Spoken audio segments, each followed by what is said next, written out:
I think more of the victims. I empathize with more of the victims, but nigga, I'm fucking with more of the supporters, the people who worship this demonic force, this idol. Yeah, it ain't really him. It's his worshipers. So I do that to poke at them. Do you think Kodak Black's been going viral lately, and a lot of people think he's on drugs? I spoke with Kodak Black manager, a few months ago. We kicked it like a motherfucker in one of them Tampa Bay strip club. And I told that nigga, I told his manager, his whole little crew was over there. I said, man, tell Kodak Black to call me, man. And this when they were talking about sending him back to jail on the dirty UA. And I said, man, tell Yak to call me, man. Shit, man, he ain't got to woo. A random stranger walked up to Kodak Black on the street, asked if he could pray over him, and Kodak said yes. The man laid hands on him right there, prayed for his protection, for God to remove the wrong people from his life, for guidance in the walk ahead. When it was done, Kodak just hugged him. The clip went everywhere, not because it was dramatic, but because of what it showed in his eyes. This was not a man performing humility for the internet. This was someone who looked like he genuinely needed it. That moment says more about where Kodak Black is right now than any legal filing or viral breakdown clip. This is the story of how one of Florida's most talented rappers got here, and why the fall has been so hard to watch. The pattern started early. Before he was even 20, Kodak was building a real shot at something. Atlantic Records was circling, the buzz was legitimate, and at the exact same time, he was collecting charges like they were stamps. Robbery, battery, kidnapping allegations in 2015, a marijuana arrest months later. Then in 2016 in South Carolina, after a performance, a sexual battery accusation that would follow him for years, he eventually pleaded to first-degree assault and battery in 2021, getting probation under a deal that dropped the original charge. But the damage to how the industry and the public saw him during what should have been his prime years was permanent. The legal hits kept rotating: house arrest breaches, probation violations, firearms charges. A 2018 home raid turned up a stolen gun and ammunition. Then 2019 brought the biggest blow: federal firearms charges for making false statements on background check forms to purchase weapons. He pleaded guilty and received a 46-month federal sentence.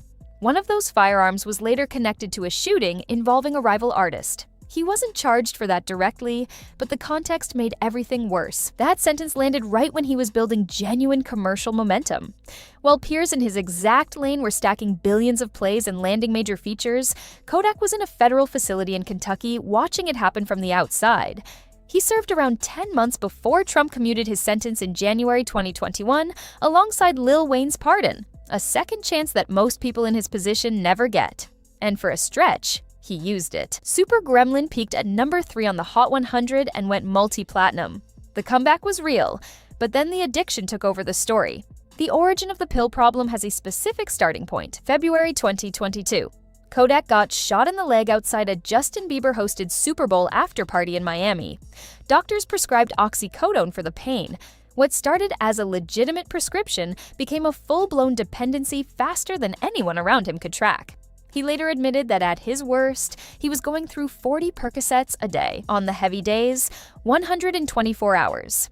He said the only reason he was still alive was luck. And with fentanyl flooding the pill supply in counterfeit form, that wasn't an exaggeration. He wasn't bragging about the numbers. He said he regretted every bit of it and warned fans not to follow that path. The first major public crash came in December 2023. Police found him asleep at the wheel of a Bentley in Plantation, Florida. When officers approached, he had a mouthful of white powder. He tried to swallow the evidence on the spot. White residue was falling from his mouth, landing on the car seat and the ground. He told police it was a Percocet, but initial field tests pointed to cocaine. He caught charges for cocaine possession and tampering with evidence. 2 hours of body cam footage hit the internet. Some fans were devastated watching it. Others roasted him. Either way, the image was permanent. By July 2024, he was posting Instagram videos casually swallowing multiple pills on camera, announcing he was about to glitch. Then, November 2024, the Kai Cenat Twitch stream that the whole internet saw. Kodak showed up hours late, rambling incoherently, ripping his shirt off, stumbling through attempted freestyles, saying things that had nothing to do with anything happening around him. Kai himself looked like he didn't know what to do. The peak moment came when Kodak reached into his pocket, tossed what appeared to be a white pill into the air, caught it in his mouth, and dropped to the ground. When someone asked what happened, he said, "That was a glitch for the Twitch." He called catching a pill on a live stream watched by hundreds of thousands of people a glitch. The clip became one of the most shared hip-hop moments of the year. The very next day, he went on Instagram Live and pushed back. Said he takes one perk and people lose their minds. Called the backlash overblown. Then, to make his point, reportedly took another pill on that stream while the entire internet was begging him to stop. Later that same month, in a moment of honesty that buried every previous recovery claim, he told his audience straight, he is never sober. But the substance abuse is only half of what's been visible. The emotional side of this has been just as painful to watch.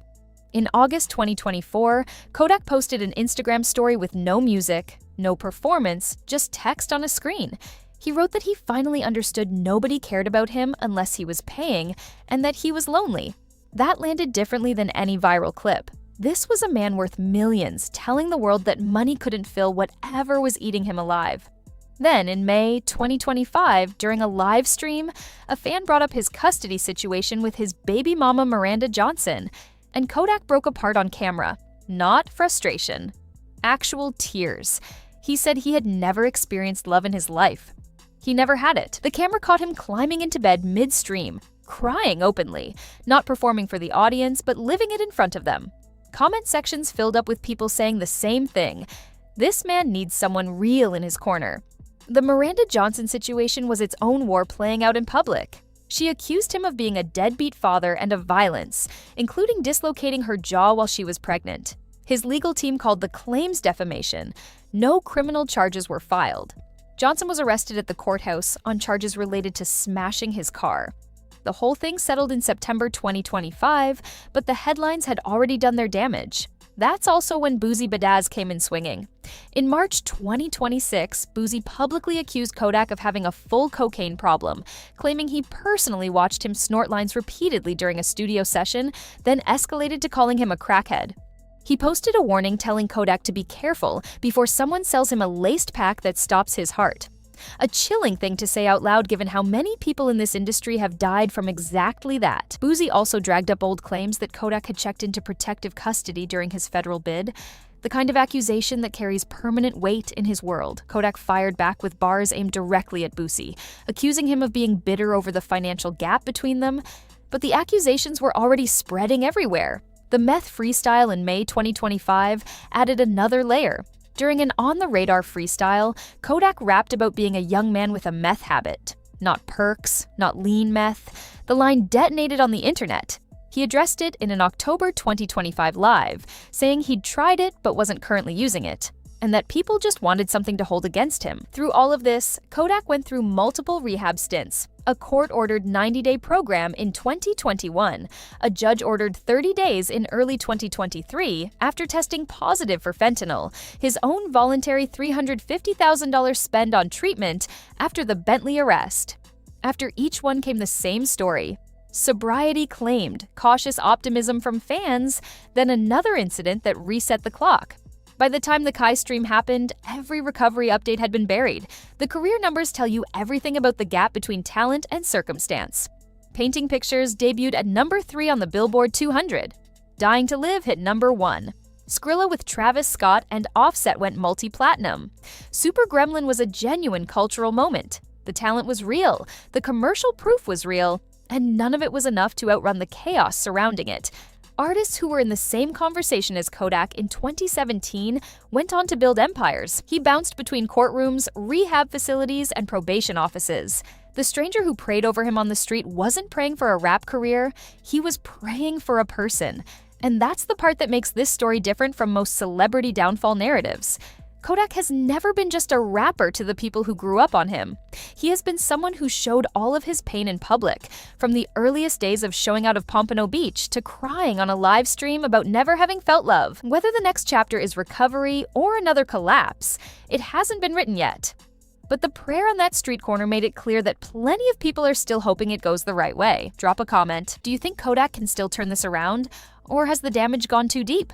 Subscribe for more breakdowns on the people behind the music.